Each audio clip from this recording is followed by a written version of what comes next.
Brics Summit 2023, a litmus event worth looking at closely. Good afternoon, let me explain you why.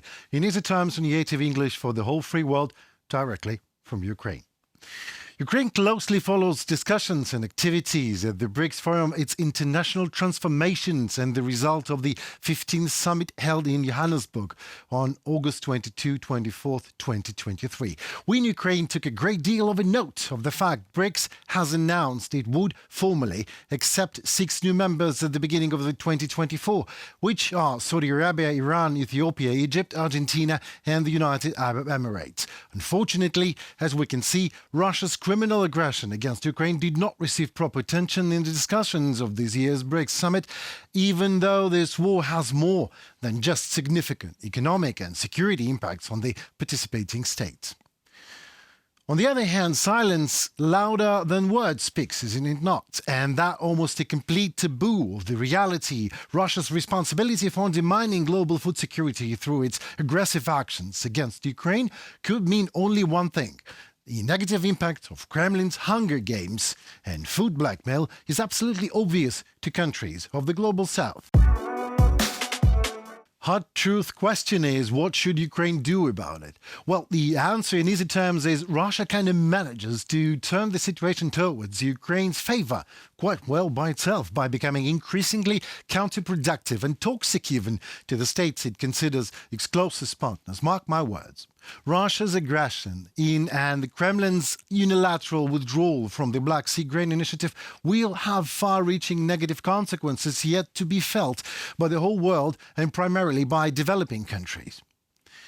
This vicious attack on global food security can be overcome only in close cooperation with these developing countries who must finally, at first, develop a clear position and send Russia a clear signal that its blackmailing behavior is simply unacceptable and will not be tolerated. The attempts of Brics members to maintain so-called neutrality towards Russia's new colonial campaign failure in Ukraine not only doesn't bring justice any closer, right on the contrary, it sends the Kremlin a message of that corrupted, ill and cowardly tone. Russia not only murdering Ukrainians right now in Ukraine, it kills its own past, present and future. It kills international deals, and that can cause a famine in Africa. Russia shells Kiev while African leaders are there clearly showing to Africa and to the whole world, Russia is a terrorist state and its deeds are nothing but terror. What is there to tolerate? Ukraine expects Brics member states to go real, to call a spade, and recognize the Russia's aggression against Ukraine has had a devastating impact on developing countries just as well. We encourage our southern partners to see the obvious. The only way to stop the war is to ensure the complete withdrawal of Russia's occupying forces from the territory of sovereign Ukraine, as that is the only way towards global peace. The war is now on Ukrainian soil. In this obvious regard, it seems quite natural that the peace formula proposed by President Volodymyr Zelensky is at the core of global peace efforts. We invite all peaceful states to join the process of bringing the Ukraine peace formula to reality. It is not even a hard truth. However, in easy terms, it gets even more obvious. Supporting Ukraine is not about being pro-Western or anti-Western. The world is not that monochrome. Not only black and white is that, and things are not that simple. Supporting Ukraine is about being pro-human and standing for dignity and justice. As simple as that. It is about respecting international law and order, as well as the right of every sovereign nation to choose its peaceful path. As simple and obvious and crucial as that.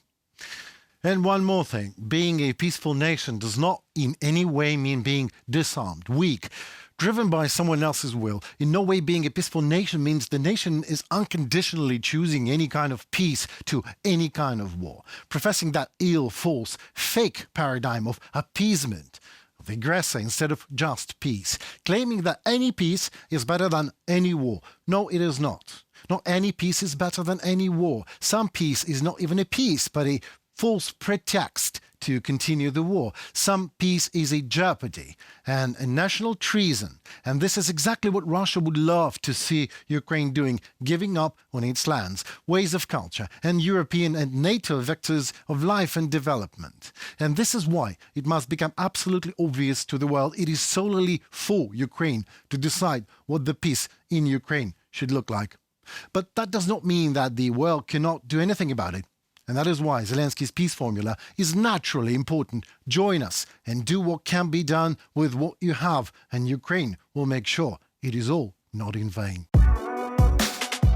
The counteroffensive is progressing. The first line of defense of Russian troops has been breached. The Ukrainian armed forces liberated Robotyne in the Zaporizhia region. The importance of that is obvious to every Ukrainian, but thank God you, dear world, have us, UATV English. To put it in easy terms, the community of Robotyne in Zaporizhia was located behind the lines of defense of Russia's invading army. That means the Russian defense line has been breached. Liberation of Robotyne brings the Ukrainian troops significantly closer to Tokmak, which has been one of the strongholds of Russian invaders in Ukraine. What's next? Well, I believe using the momentum and moving forward effectively until all of our lands are free. To achieve this goal, it is necessary to continuously replenish the stocks of crucial weapons, such as long-range missiles that will help to cut off logistic networks and hubs and command centers of invaders, and of course the F-16 fighters to join our counter-offensive soon, and demining equipment will also be of great help and will be put to use to help win Ukraine as soon as possible and to restore internationally recognized borders of our country. The stockpile of the necessary equipment is, of course, limited. We are taking specific efforts to save the lives of our defenders and use military equipment even more effectively. Ukraine needs more armored vehicles to continue advancing on the ground. Ukraine is grateful to its partners for the assistance and cooperation. Thus, in order to secure Ukraine's victory for all of us, it is necessary to continue our joint fights at all of the front lines: military, political, diplomatic, economic, and humanitarian. The continuation of grain exports from Ukrainian seaports is vital for global food security. Ukraine has exported nearly 33 million tons of agricultural products to 45 countries, mainly for the countries of Africa and Asia, while the Black Sea grain deal was alive. These figures would have been much higher if Russia did not systematically obstruct the normal functioning of the Black Sea grain initiative. But what could be expected from the terrorist state by the terror, right? Russia has blocked Ukraine's food export by sea, and that directly threatens global food security, putting countries dependent on Ukrainian agricultural products under severe risk. We continue to work with the UN and Turkey to bring the Black Sea Grain Initiative back to life, because restoring the export routes and lowering global food prices is crucial and critical. Free access of Ukrainian agricultural exports to the entire territory of the European Union single market must also be restored. The obvious truth in easy terms is no one, and I mean no one, should be allowed to use food as a weapon. Unimpeded exports of Ukrainian grain will help many countries to obtain the agricultural products they need at the price they can afford. We call on all countries affected to make it clear to Russia these hunger games and destructive behavior are simply unacceptable. Time for more on UATV. You ask and we do our best to answer. The question of the day is, what benefit does Ukraine expect to receive from joining the European Union? Well, let me play some Captain Obvious here. Ukraine gains economically. We get a giant market, clear and favorable taxation, European quality standards for import and export, and that means quality level up for everything we produce domestically, and we are becoming more competitive internationally, having a label of EU quality on whatever we produce. We gain politically.